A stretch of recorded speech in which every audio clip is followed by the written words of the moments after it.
In a significant operation led by the police, a raid was conducted at the residence of Sudhamoy Pal, a resident of Ward number 1 of Krishnapur Gram Panchayat. During the search, officers seized a total of 33 kg and 500 kilograms of dried ganja. The homeowner Sudhamoy Pal has been arrested in connection with the seizure.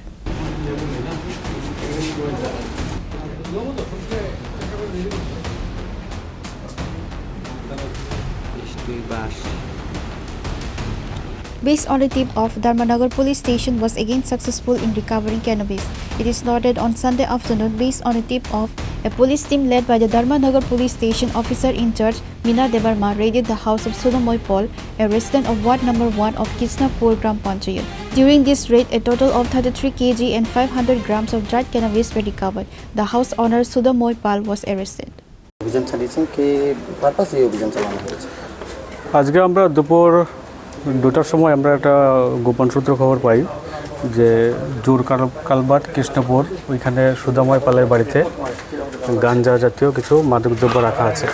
সেই মোতাবেক আমরা ওনার বাড়িতে আসি এবং সাথে সাথে আমরা এখানে যারা লোকাল উইটনেস ছিল তাদেরকে আমরা নিয়ে আসি এবং ব্যাপারটা আমরা এসডিপিওকে জানাই এবং এফএসএল টিম সহ আমরা ঘটনাস্থলে আসি।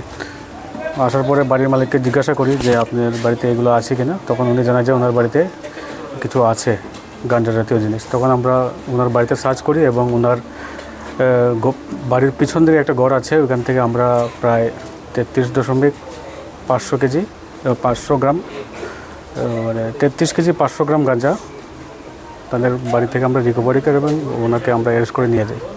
স্যার এইগুলো কালোবাজারের মূল্য কত? কালোবাজারের মূল্য এগুলার এখনকার মানে অনুমান প্রায় 4 লাখ টাকার মতো হবে। যাকে আটক করা হয়েছে তার নামটা? সুধাময় পাল। A case has been filed against the arrested accused at the Dharmanagar police station under the NDPS Act. The black market value of the recovered cannabis is estimated to be 4 lakh rupees. Bureau report, Chini, Khorang.